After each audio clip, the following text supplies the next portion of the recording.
by the time we hit the ground, we were surrounded by close to 700 villagers from all sides who looked at us, got down on their stomachs, and began to crawl up to us, and they began to kiss our feet. They think we're angels from heaven.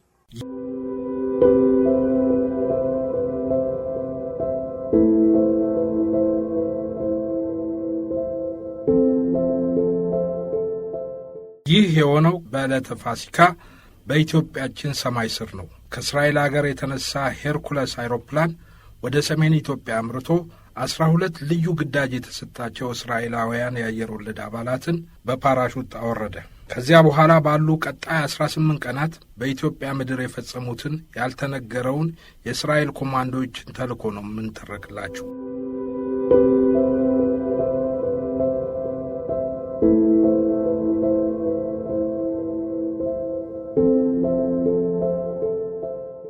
ተራኪው 400 ኢትዮጵያውያን አይሁዶችን ከሚኖሩበት ቀዬ ሰብስቦ ወደ ሱዳን ያጓጓዘ፣ ከዚያም በሚገኝ አየር ማረፊያ ሜዳ በህቡ አርፈው በነበሩ አይሮፕላኖች ወደ እስራኤል እንዲጓጓዙ ያደረገ የእስራኤል አየር ወለድ ባልደረባ ምስክርነት ነው የምንነግራችሁ። እስራኤላውያኑ የአየር ወለድ ባልደረቦች በድንገት በተደረገላቸው ጥሪ ወደ ማዘዣ ጣቢያቸው ተጠርተው ነው ሚስጥራዊው ግዳጅ ተሰጥቷቸው ወደ ኢትዮጵያ የተላኩት። ባለታሪኩ እስራኤላዊ አየር ወለድ ባልደረባ ወደ ኢትዮጵያ ሲያመራ ስለ ኢትዮጵያ አይሁዶች ምንም የሚያውቀው ነገር የለም ነበር።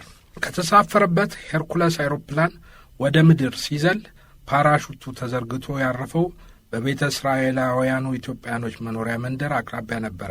12ቱ ከአውሮፕላኑ በፓራሹት የወረዱት እስራኤላውያን ኮማንዶዎች ገና ሊነጋጋ ሲል ከመንደራቸው አቅራቢያ ሲወርዱ የተመለከቱት ኢትዮጵያውያን አይሁዶች በሃይማኖት መጽሐፋቸው እንደተጻፈው በመጨረሻው ዘመን እግዚአብሔር የእስራኤል ልጆችን መልአኩን ልኮ ከጦርነት ከመከራና ከችግር ይታደጋቸዋል ለሚለው ቃል የተፈጸመ አድርገው ስለቆጠሩ ተንበርክከው ሰግደውላቸዋል፣ ጫማዎቻቸውን ስመዋል፣ መላእክቶች ናቸውም ብለው አምነው ነበረ።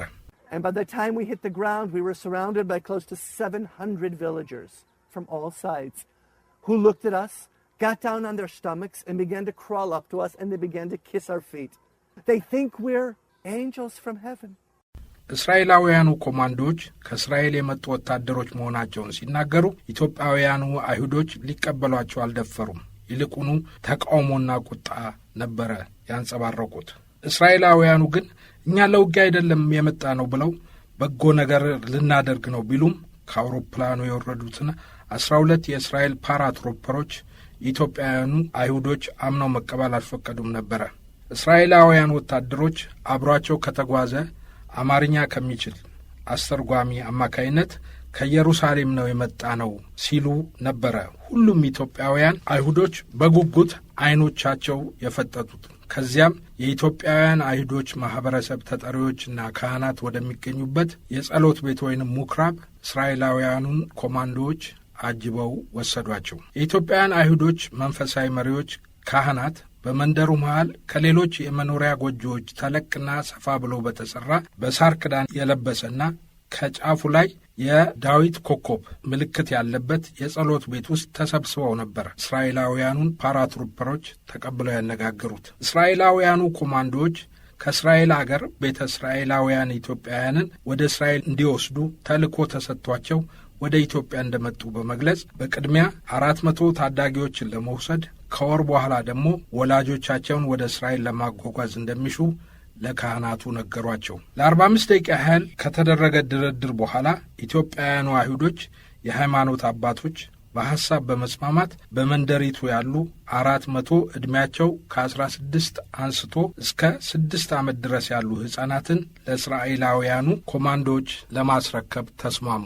ከዛ በፊት ግን እንደኖሩበት ወግና ባህል ወደ እስራኤል ለመጓዝ የተመረጡ ልጆችን እንደ ወላጅ ሆኖ የሚንከባከባቸውና በኃላፊነት የተባለው ቦታ እንዲያደርሳቸው ኃላፊነት የሚሰጠውን ሰው እንዲያስተዋውቁ እስራኤላዊዎቹን አዘዙ። ከደቂቃዎች በኋላ የተልእኮ መሪ ባለታሪካችን ቤተ እስራኤላውያኑ ጸሎት ቤት ተወስዶ በጸሎት ቤቱ አንድ ጥግ በተከመረ ፍራሽ ላይ እንዲበረከክ በካህናቱ ታዘዘ። ከዚያም በኋላ የ400ዎቹ ልጆች ወላጆች ተራ በተራ ወደ ጸሎት ቤቱ በመግባት ልጃችን አሁን እናትና አባት የለውም፣ የልጃችን እናትና አባት አንተ ነህ እያሉ ጭንቅላቱ ላይ እጃቸውን እያደረጉ የወላጅነት ኃላፊነትን ይሰጡት ጀመረ።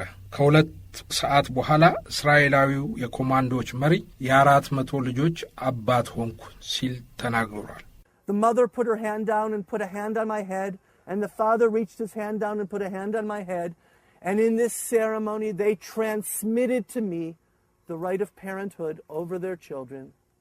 I was still 25 years old, not yet married, but the proud father of 400 Ethiopian children. ይህ ከሆነ ከ3 ቀናት ዝግጅት በኋላ 400ዎቹ ኢትዮጵያውያን አይሁዶች ወደ እስራኤል ለመውሰድ ጉዞው ተጀመረ። ጉዞው ቀላል አልነበረም። ወደ ሱዳን ወሰን ለመድረስ 300 ኪሎ ሜትርን በእግር መጓዝ ግድ ነበረ። ለ18 ቀናት ለ17 ሌሊቶች የሚደረገው ጉዞ ከመጀመሩ በፊት ታዳጊዎቹ ኢትዮጵያውያን አይሁዶች ከወላጆቻቸው ሊሰናበቱ ተሰበሰቡ። የ400 ኢትዮጵያውያን አይሁድ ታዳጊዎች የወላጅነት ኃላፊነት የወሰደውን እስራኤላዊ የቡድን መሪ ለ3 ሰዓት የልጆቹ ወላጆች ግራና ቀኝ ጉንጩን እየሳሙ ነበር የተሰናበቱት። ጉዞው ተጀመረ። በ50 ረድፍ በ8 ተርታ ኢትዮጵያውያን ታዳጊዎች ተሰልፈው ቀን በየዋሻው በየቁጥቋጦውና ጫካ ተኝተው እየዋሉ ሌሊት ፀሐይ እስክትወጣ ድረስ ለሰዓታት መጓዝ ነበረባቸው። ጭልጥ ያለው ወደ ሱዳን ድንበር መዳረሻ ላይ ያለውን በረሃን ለማቋረጥ ቀደም ሲል በሞሳድ አባላት ቀን የሚደበቁበት ስፍራዎች ተጠንተውና ተመርጠው ለቡድኑ ተሰጥተው ስለነበረ ጉዞው በዚያ መሰረት ነበር ይካሄድ የነበረው። ጉዞው በአይሁድ ዘመን አቆጣጠር የኒሳን ወር በገባ በ14ኛው ቀን በመላው ዓለም የሚገኙ የአይሁድ እምነት ተከታዮች የፋሲካ በዓልን ለማክበር በሚዘጋጁበት ዕለት ነበር የተጀመረው።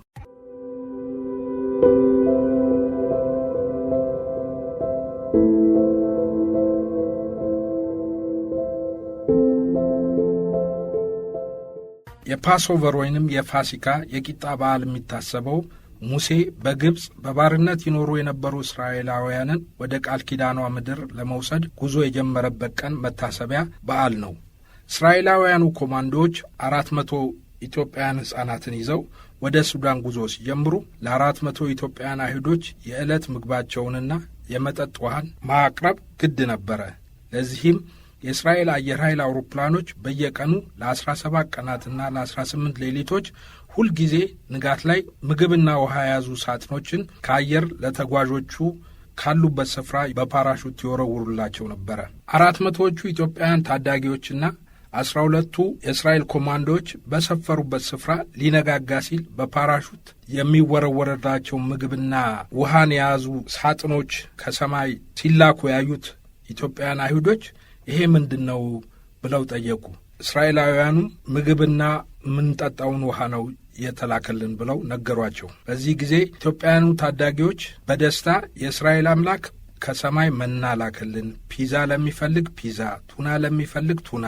ለ40 ዓመታት የእስራኤል ልጆችን በበረሃ ሲጓዙ ወደ ቃል ኪዳኗ ምድር እስኪደርሱ ድረስ አምላክ በመና ይመግባቸው እንደነበረ እኛንም በመና እየመገበን ነው፣ መና ያሉ ጨፈሩ።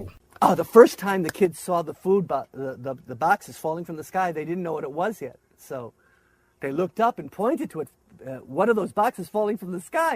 And we tried to explain to them that that's ochel, it's food. And they opened up those Ethiopian eyes, looked at it, and they started chanting. They're incredible. You have to see them sing and dance sometime. With this amazing rhythm, they started chanting. It was like, Haman, Haman, manna from heaven, manna from heaven. Children of Israel walked in the desert for 40 years. What did they eat? Manna from heaven, magical food. If you like pizza, it tastes like pizza. If you like tuna, it tastes like tuna. Manna from heaven, manna from heaven. And they're like, Haman, Haman. And I'm saying, no, it's army rations. የጉዞ አስተባባሪዎች መና አይደለም ወታደራዊ ራሽን ነው ብለው ቢያስረዷቸውም ሊሰሟቸው አልቻሉም። ጉዞው የተጀመረው የፋሲካ ዕለት ማታ ነው። በዚህ ዕለት እንዲጀመር የተደረገበት ምክንያት ደግሞ በምሽትና በሌሊት የሚደረግ ጉዞ ስለሆነ የወራቱ የመጀመሪያዎቹ 10 ቀናት የዓይኖቻቸው እይታ ከጨለማው ጋር እንዲለማመድ ታስቦ ነበረ። ስለዚህም የመጀመሪያው ቀን ጉዞ ፀሐይ የወጣች እስኪመስል ነበር ጨረቋ ሙሉ ሆና በጠራው ሰማይ ላይ ወጥታ የነበረችው። በሁለተኛውም ቀን በሶስተኛውም ቀን የጨረቃዋ ብርሃን የሚደንቅ ነበረ። በ10ኛው ቀን ግን በግብፅ ፈርዖን የእስራኤል ልጆችን አልለቅም ባለ ጊዜ እግዚአብሔር መላውን ግብፅ በድቅድቅ ጨለማ የመታበትን ቁጣ የሚያስታውስ ድቅድቅ ጨለማ ነበረ በምድሪቷ ነግሶ የነበረው ይላል ባለ ታሪኩ። በጉዞ ላይ በዚህ መሰሉ ድቅድቅ ጨለማ የነገሰባቸው ሌሊቶች የተጓዙ የነበሩት 400 ኢትዮጵያውያን ታዳጊዎች በዙሪያቸው በጅቦች ተከበው ነበረ። በጉዞ ላይ በዚህ መሰሉ ድቅድቅ ጨለማ ከነገሰባቸው ሌሊቶች በአንደኛው በጉዞ ላይ የነበሩት 400 ኢትዮጵያውያን አይሁዶች ዙሪያቸውን በጅቦች ተከበው ነበረ። በዚያ ድቅድቅ ጨለማ የጅቡ መንጋ የሚያስደነግጥ የስራ ድምፅ እያሰማና ብልጭ ብልጭ የሚሉ የሚያበሩ አይኖቻቸውን ያዩ ኢትዮጵያውያን ሕፃናት ጅብ ጅብ እያሉ ወደ ተለያዩ አቅጣጫዎች በፍርሃት ለመሸሽ እንዳይሮጡ 12ቱ እስራኤላውያን ኮማንዶች እንደምንም አስቁመዋቸው ነበረ። ያንን አስደንጋጭ የጅብ ጩኸት የሰሙና የበረገጉ ሕፃናትን ለማረጋጋት 57 ደቂቃዎች ፈጅቶብን ነበር ይላል ባለ ታሪኩ የእስራኤል አየር ወለድ ባልደረባ። በአስቸጋሪው ጉዞ አንዳንድ ቀን 2 እና 3 ኪሎ ሜትር በፍጥነት መጓዝ ግድ የሆነባቸው ሕፃናት ኢትዮጵያውያንን ለማበረታታት የጉዞ አስተባባሪዎች ስለ ኢየሩሳሌም የተለያዩ ጣፋጭ ተረቶችን ይተርኩላቸው ነበረ። 12ቱ እስራኤላውያን 400 ኢትዮጵያውያን አይሁዶችን የመንከባከብ ግዴታቸውንም በብቃት ይወጡ ነበረ። በዚህ መልኩ ከ18 ቀናት ጉዞ በኋላ የኢትዮጵያና የሱዳን ድንበር አቅራቢያ ደረሱ። ኢትዮጵያውያኑ አይሁዶች ወደ ሱዳን ግዛት ይዘዋቸው የዘለቁ የእስራኤል አየር ወለድ አባላት በኢትዮጵያ ድንበር ላይ ያለውና በሚስጥር በሞሳድና በሲአይ አማካኝነት የተዘጋጀ የአይሮፕላን ማረፊያና መንደርደሪያ ሜዳ አጠገብ ተሰብስበው አይሮፕላኑ እስኪመጣ ይጠብቁ ነበር። አውሮፕላኑ መጥቶ 400ዎቹን ኢትዮጵያውያን ታዳጊዎች ወደ አይሮፕላኑ እንዲሳፈሩ ሲታዘዙ አይሮፕላን ውስጥ አንገባም ብለው እምቢ አሉ። አንዳንዶቹም በድንጋጤ ፊታቸው ነጭ ሆኖ ነበረ።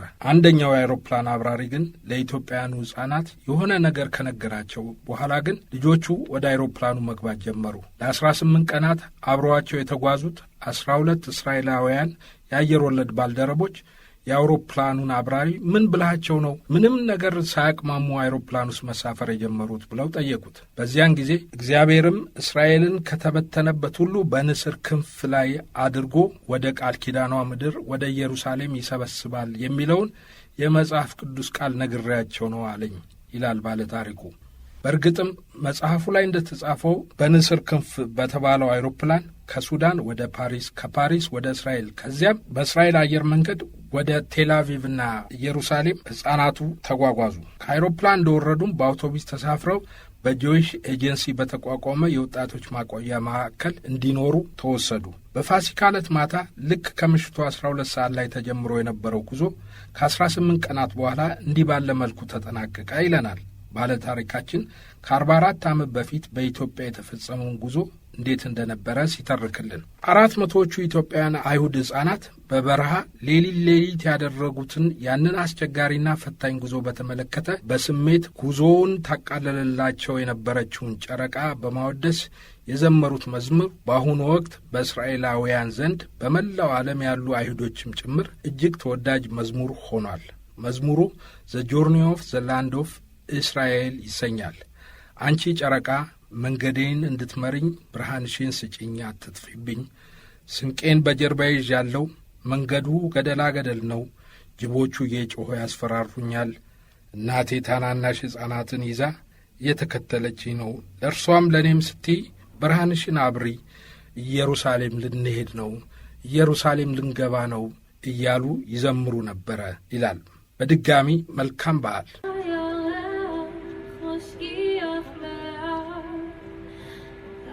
I'll be